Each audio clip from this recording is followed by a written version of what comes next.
Hi, and welcome to Online Statistics over the summer at Tungus Community College. I'm Professor Stuckard. I'm the one who's going to be teaching you statistics this summer.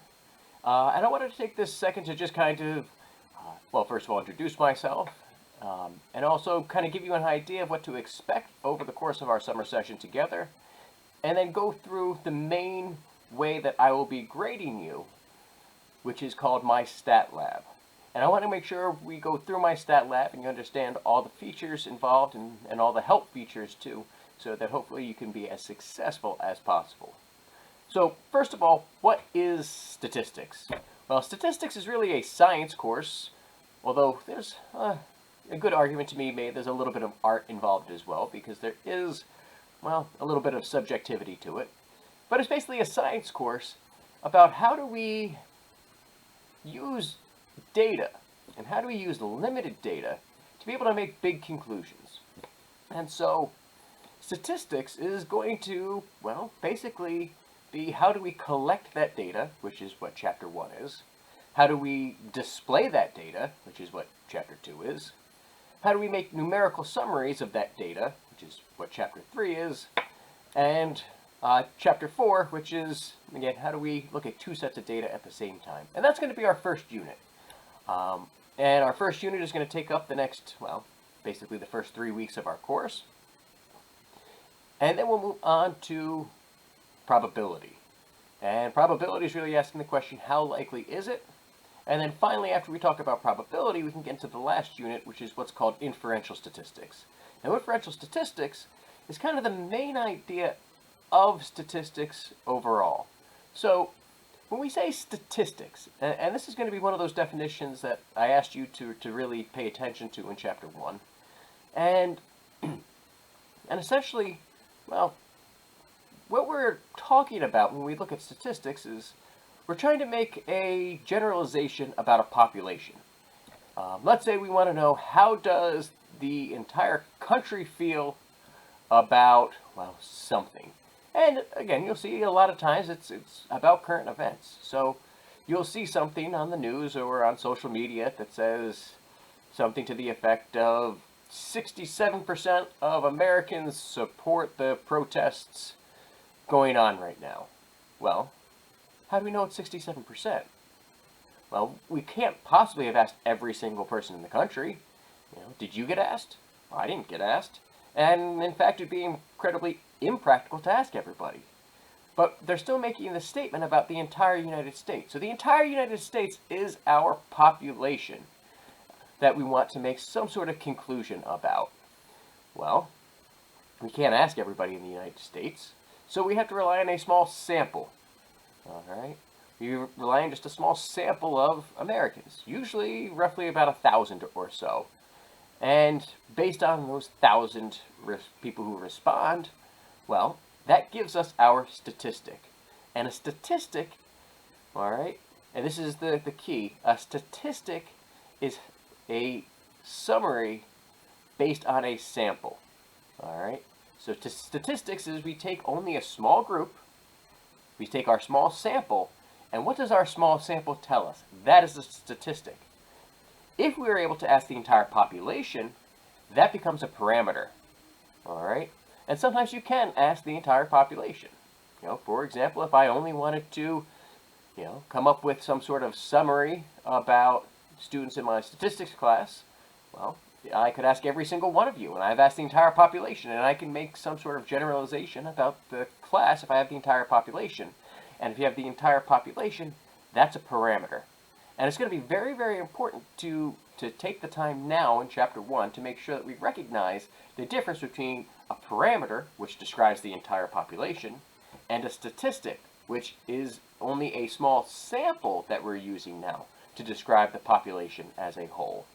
And you're going to see, especially when we get into the mathematics, particularly in Chapter 3, that whether we're talking about a population, where we actually asked everybody possible, right? Everyone that we want to know something about, we asked all of them, which would be our population and our parameter. We're going to have special notation for that. And there's going to be a separate notation if we're talking about just asking a sample of the people and getting a statistic. All right? So be very, very careful about that. And luckily, population parameter, the letter P, and statistic sample, the letter S. And that should hopefully kind of help you, well, again, just make a conscious distinction between the two as you're going through and doing your work. So, now back to the main point. Well, what is our third unit going to be? Well, when we only ask a small set of the population, right? When we only ask that small sample of the population, how sure can we be that that small group actually represents what the bigger population means, right? If I only ask 1,000 Americans, how likely is it that those 1,000 Americans actually and accurately represent the population of our country as a whole? Well, that's what's called inferential statistics. And that's where we combine probability, which is the question of how likely is something to happen, with, well, how much data did I actually collect? And what can be drawn from those conclusions. And so the end of our class, we get to the end of our summer session and we start doing what's called inferential statistics, you're going to see it's very much setting up science experiments. We need to define our science experiment. We need a hypothesis. We need testing. It's the scientific method being applied to, well, kind of asking questions. And we also apply this to other things as well, especially in the social sciences. You'll see reports, a psychological journal did this study. And they use the same techniques of statistics to do that. So, to help you guys, all right, and to help teach you statistics, we're going to be using MyStatLab. Now, MyStatLab is a Pearson product. It actually comes with an electronic version of your textbook, so you don't necessarily need the physical copy. And even if you're waiting on your access code, or you don't have the money to buy the access code, or you order it and it's still on its way, the nice part is you can sign up for temporary access, and you can still start doing all of your work in this class before the access code comes. All right, so there's no excuse to fall behind right now. As you're registering and you're following those directions on the PDF I posted on Blackboard, when you get to that step where it's time to type in your access code, you should see at the bottom of the screen there is a link to click for temporary access. And it will let you, well, basically use MyStatLab and take part in the course for 2 weeks until you actually get your actual access code. All right, so let's take a look at MyStatLab and what it's going to look like for you, and what we're going to do to, well, essentially get all of our work done in this class. All right, so the first thing you're going to notice when you sign into MyStatLab is that you're going to see a calendar. All right, and that calendar, all right, tells you your due dates for everything. So all we have up now is the first unit, because I just want to focus on this first unit, which is our descriptive statistics. How do we collect data? How do we visualize data using, again, bar grams and histograms and those sorts of things, pie charts, and again, you might already be kind of familiar with some of those things. Chapter 3, the numerical summaries, which would be things like mean, median, mode, and again, you might be kind of familiar with those things already, which would be good. And then Chapter 4, which is scatter plots, plotting points and looking at lines. And all those assignments are up here for you to look at, well, every time you log in. The first thing you'll see is your calendar with upcoming assignments. So the way I have this scheduled is that you have due dates every Thursday and every Monday of each week to get your work done. For this first unit, each due date is an entire chapter unto itself. Again, I know it's only a few days to get an entire chapter done, but these first chapters should hopefully go fairly smoothly because there should be some background knowledge you can draw off of. All right. And then you'll also see, if you scroll down, it'll show your current assignments. When they're due, how many of the questions you've done, what your score is, and how you're doing. Now, at the end of every chapter, so there will be a chapter quiz as well. And then once we get done all the chapters in the unit, then we will have our unit test. All right, and I have your sample test posted. Your real test is not going to be available until closer to the actual day that we're doing our test. So, those are all your assignments. Let's take a look at some of the other things on MyMathLab. So, first of all, your homework assignments, which are all those blue circles, are listed here. And I have listed every single homework assignment for the entire semester, although you'll see you can only access up through Chapter 4 as of right now. Because again, I want everyone to focus on just getting through this first unit. And then also under quizzes and tests, you'll see, well, the chapter quizzes. All right. Now, as you're doing your homework, so let's just say we're working on section 2.2, question number 4. You'll see your homework pops up, and we're looking at a graph, right? As you're doing your homework, and again, I will be posting video lectures on all the topics of Chapter 2 later on, you'll see question help. Now, question help.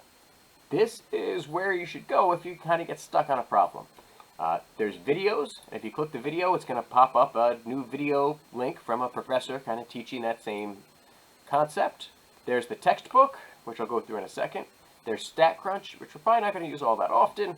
And then Ask My Instructor. So Ask My Instructor is a very, very useful tool, probably the most useful tool all semester, because what it does is it actually opens up an email to me, and it has the exact question that you're stuck on, and if you got the wrong answer, it tells me what your wrong answer was, which usually helps, and you can type me a message. You know, what were you confused about? What was difficult about this problem? Or, I mean, did you just not understand it at all? Be honest. My job is to help you. My job is to make sure that you pass statistics. So, being in constant communication with me is going to probably be the way you will be most successful here in this class. And you will see that there are different help options for different types of questions. Sometimes with the longer questions, you'll work through them, and there'll be multiple steps. But again, question help is a good place to kind of start. Now, with each homework question, so actually, let me actually do a question. Even if you get it wrong, like let's say you're just guessing both your answers are incorrect. You have 3 chances to choose the correct answers. And the thing is, even if you choose all the answers incorrectly, they'll tell you what the correct answer is, and you can try again. All right? You can try again, or it'll say similar question, and you can go through and do the problem again until you get it 100% correct. And you can do that with every single homework problem. So you should be able to go through, do every single homework assignment, and get a perfect score on each of those. And as your homework counts for a pretty significant part of your grade, this should help you, especially towards the end of the semester, to bring your average up. Because all it's going to take is just persistence. Try the homework problem, and if you get it right, that's great, move on. If you get it wrong, try it again, and if you get it wrong again, well, look at those question helps. You know, and if you really don't understand, ask me. Send me an email and let me help you be successful in this course. Now, when it comes to the quizzes and the tests, all right, the quizzes and the tests. So you'll see each chapter quiz has about 10 questions, sometimes fewer, but the quizzes are about 10 questions. And again, it's kind of the same idea. You'll have to answer the questions, except this time you have to answer all 10 questions before you know whether you got it right or wrong. All right, so for example, this question says a blank is a numerical summary of a sample. Well, statistic. Remember, statistic, sample, and parameter population. Now, I'm just going to submit this quiz as it is, submit the quiz, and clearly I got, well, most of the questions wrong, but I did get the second question correct. What you can do is review your test, review your quiz, go through, see, oh, well, there we go. You were supposed to have answered descriptive, you answered qualitative. That was your mistake there, but you got that part correct. Again, I got question 2 correct. Question 3, I mean, I was obviously wrong because I didn't even answer it. It was a multiple choice question, but again, you can go through, and the nice part is, even though you have to do all 10 questions at the same time, you can go and retry, and you'll get 3 attempts at each quiz to get the best score possible. So, as you're taking your quizzes, as you're doing your homework, make sure you have your notebook out, your pencil and your paper. Take detailed notes as you're working through, and the key is to make sure that you get this right eventually. I'm not expecting you to be perfect from the get-go. If you got every question right the first time, then you're not really learning anything, and there's really no point for you to take this class. So, take the time, go through, be diligent, and improve. Use every opportunity to improve and get a better score, and get a better score, and a better score. All right? Now, I will admit, when you are taking your quizzes and doing your homework, my math lab can be a little picky about how it selects its answers, particularly when we get into the later sections about probability where it's much more numerical. That's like the mathematical part of this course, right? Statistics is the science, but probability is the mathematics that underlies it that we're really going to have to work with. And so if things happen like you rounded a number wrong but you did everything correct, let me know. Again, click that Ask My Instructor, send me an email, I will take a look and I will give you credit for it if it is deserved. Alright, so the other features I wanted to show you on MyStatLab. So, there is the gradebook, which again you can use to check what your grades are. Right now I did one quiz very poorly and one homework assignment very poorly, so my grade is not very good. You can keep working, and again you'll see as you do the homeworks and as you do better, you can bring that average up higher and higher. And again, I would suggest this first chapter should be a lot of review. You have a lot of opportunities to redo everything in these sections. Try your best to get that average as close to 100% as possible before we get into some of the more difficult topics that we will be covering a little bit later. Alright. The next option is StatCrunch. So StatCrunch is a very useful set of software. It's actually going to launch to a whole different website. And so again, if you click visit the StatCrunch website, here it is. The nice part is it kind of works like Microsoft Excel, and there are very useful tools there. We're not going to be using it all that much, but it is a resource there. And a lot of your homework questions will allow you to actually use StatCrunch to help get the work done. Again, the main point of statistics is to have that human element, right? Your job is going to be interpretation. We're going to let technology do a lot of the mathematics for us. We're not going to calculate standard deviations by hand. That's silly when a computer can do it. And StatCrunch can do it, and I'm going to use Microsoft Excel much more frequently because you have access to Microsoft Excel through your student, your student accounts with the whole school. You can download Excel just by logging into your email.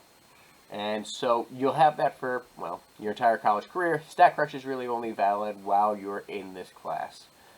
So again, we're going to use Microsoft Excel whenever we can. The next one is the EText. So as I mentioned a little bit earlier, your access code comes with the electronic version of your textbook. And if you have the physical copy, you'll see that it's going to look exactly the same. You'll see that, oh yeah, there's my table of contents, and let's say I wanted to read up on organizing displays, page 76. Again, I can just type it right there, page 76. It takes me right to chapter 2 and walks through everything. Now, the really nice part about the EText is that it is actually an interactive textbook. So anywhere you see that globe with the little pointer or these videos, you'll see, well, if you click it, sometimes it'll open a video, and again, we'll get a nice video lecture of how to do that particular problem, or an example to make sure you understand how to do it, kind of like a homework question. And you can go through your textbook that way. Now again, if you prefer the physical copy of the textbook, obviously use that as well. But the e-version does have some of those nice features in it as well. The other options. So, the Multimedia Library. This is, if you didn't want to really read the textbook and you'd rather see video lectures, you can go through and, let's say again, we're on chapter 1, data collection. We'll start just 1.1, which again, it's the very first section in your textbook. It's the most important section in terms of definitions. And again, if you saw my chapter overview, you kind of hopefully saw that.